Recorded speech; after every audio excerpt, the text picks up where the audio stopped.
ঘরের আলো নিভিয়ে দিন, কানে হেডফোন লাগান আর দরজাটা ভালো করে আটকে দিন। আপনি প্রবেশ করছেন এক অজানা আর ভয়ঙ্কর জগতে।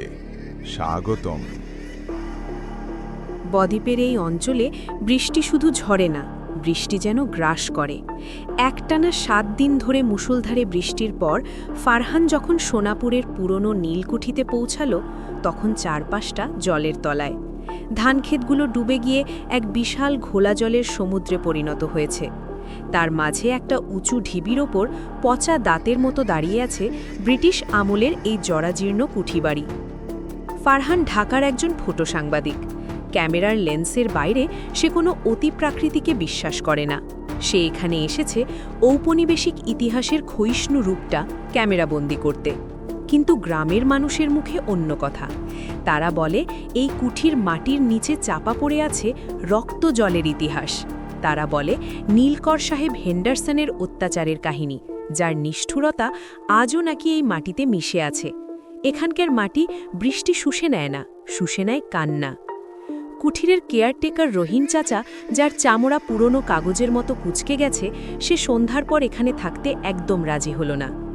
স্যার, এই বছর জল বেশি বাড়ছে, রহিম চাচা ফিসফিস করে বলল। তার চোখ ভীতু ভীতুভাবে বারান্দার দিকে তাকিয়েছিল, যেখানে বন্যার জল সিঁড়ি ছুঁই ছুঁই করছে। নদীতে যখন এত বান আসে, তখন পুরনো সাহেব অস্থির হয়ে ওঠে। আপনি ভুলেও নিচের তলায় ঘুমাবেন না। ফারহান হেসে উড়িয়ে দিল কথাটা। সে তার যন্ত্রপাতি নিয়ে নিচের তলার বিশাল স্যাঁতসেঁতে বসার ঘরেই আস্তানা গাড়ল। বাতাসে ভেজা চুন, চামচিকার গন্ধ আর তার সাথে অন্য একটা গন্ধ মিশেছিল, পুরনো তামার পয়সার মতো একটা মিষ্টি অথচ ধাতব গন্ধ। মধ্যরাতে ঝড়ের তীব্রতা বহুগুণ বেড়ে গেল। ঠিক মাথার উপর বাজ পড়ার শব্দে কুঠিরের পুরনো সেগুন কাঠের কড়িকাঠগুলো কেঁপে উঠল। ফারহান হ্যারিকেন জ্বালিয়ে তার তোলা ছবিগুলো দেখছিল। এক গভীর নির্জনতা তাকে ঘিরে ধরেছিল। বাইরের জগতের সাথে তার একমাত্র যোগাযোগ ছিল দ্বীপের মতো এই বাড়িটিকে ঘিরে থাকা জলের ভয়ঙ্কর গর্জন। ঠিক তখনই সে শব্দটা শুনতে পেল। ছপছপ, থপথপ। এটা বৃষ্টির শব্দ নয়, এটা ভারী কাদা মারিয়ে কারো হেঁটে আসার শব্দ। কিন্তু শব্দটা বাইরে থেকে আসছে না, শব্দটা আসছে তার জানালার ঠিক নিচের অব্যবহৃত বারান্দা থেকে। ফারহান তার শক্তিশালী টর্চ লাইটটা নিয়ে জানালার কাছে গেল। বৃষ্টির পর্দার মধ্য দিয়ে টর্চের আলো ফেলতেই সে চমকে উঠল। মাত্র কয়েক ঘন্টায় জল অনেক বেড়ে গেছে। বারান্দার মেঝের ওপর দিয়ে এখন জল ঘুরপাক খাচ্ছে। আর সেখানে পায়ের ছাপ ছিল, বিশাল খালি পায়ের ছাপ। কালো কাদা দিয়ে তৈরি সেই ছাপগুলো বন্যার জল থেকে উঠে সোজা কুঠিরের ভারী ওক কাঠের সদর দরজার দিকে এগিয়ে গেছে। ভেজা বাতাসের ঠান্ডা নয়, অন্য এক অজানা ভয়ের ঠান্ডা স্রোত ফারহানের মেরুদণ্ড দিয়ে বয়ে গেল। সে দ্রুত গিয়ে সদর দরজাটা ভেতর থেকে বন্ধ করে দিল। তার শহুরে যুক্তিবাদ তখন ফাটল ধরতে শুরু করেছে। রহিম চাচার সতর্কবাণী মেনে সে দোতলায় উঠে গেল। সে ঘুমানোর চেষ্টা করল, কিন্তু কুঠির বাড়িটা যেন জীবন্ত হয়ে উঠল। এগুলো সাধারণ ভুতুরে শব্দ ছিল না, এগুলো ছিল যন্ত্রণার শব্দ। সে শুনতে পেল বিশাল কোনো হামানদিস্তায় কিছু পেশার শব্দ, নীল গাছ থেকে রং বের করার সেই পরিচিত আওয়াজ। সে শুনতে পেল চাপা কান্না, ভেজা চামড়ার ওপর চাবুক পড়ার সপাং সপাং শব্দ, আর মাটির নিচ থেকে উঠে আসা এক গভীর আর্তনাদ, যা মেঝের কাঠে কম্পন তুলছিল। রাত ৩টের দিকে হঠাৎ বিদ্যুৎ চলে গেল। তারপর যে নিঃশব্দতা নেমে এলো তা ঝড়ের চেয়েও ভারী। টুপ টুপ টুপ। ছাদ চুইয়ে জল পড়ছে। ফারহান টর্চটা ওপরের দিকে ধরল। ছাদ থেকে যে জল পড়ছিল সেটা বৃষ্টির পরিষ্কার জল নয়, সেটা ছিল গাঢ় আঠালো নীল রঙের তরল। নীল রং, যেভাবে রক্ত জমাট বাঁধে সেভাবে মশারি বেয়ে গলিয়ে পড়ছে সেই নীল। আতঙ্ক তাকে গ্রাস করল। সে ক্যামেরা ব্যাগটা কাঁধে তুলে নিয়ে ছাদের দৌড় দিল। সিঁড়ির ল্যান্ডিংয়ে পৌঁছে সে একবার নিচের তলার হলের দিকে তাকালো। তার হৃৎস্পন্দন থেমে গেল।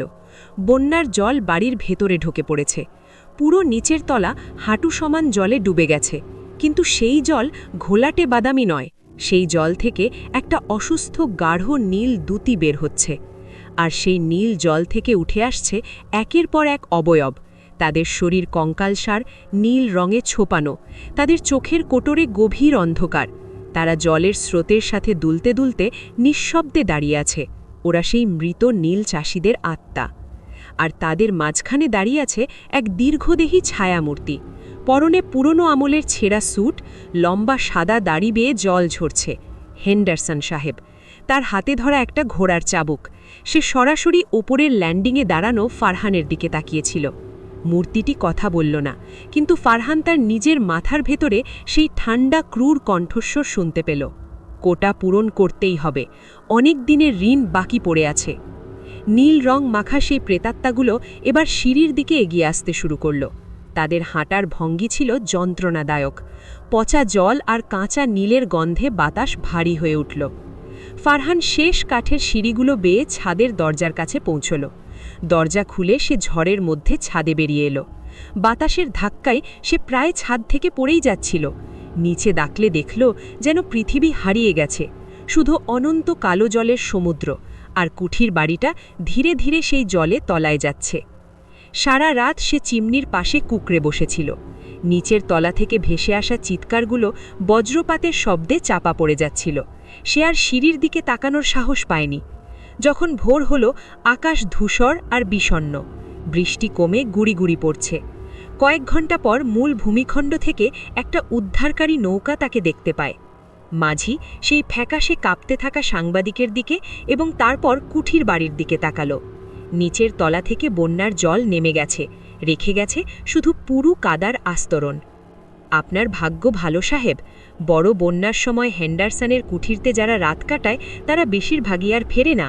নীলের রং ঠিক রাখতে মাঝে মাঝে তাজা রক্তের দরকার হয়। ফারহান সেই ছবিগুলো আর কখনো ডেভেলপ করেনি। সে নেগেটিভগুলো পুড়িয়ে ফেলেছিল। কিন্তু আজও যখন ঢাকায় খুব জোরে বৃষ্টি হয়, সে ঘুমের মধ্যে কাঁচা নীল রঙের গন্ধ পায়, আর সে জানে সেই ঋণ আজও শোধ হয়নি। গল্পটা এখানেই শেষ, কিন্তু ভয়টা থেকে যাবে।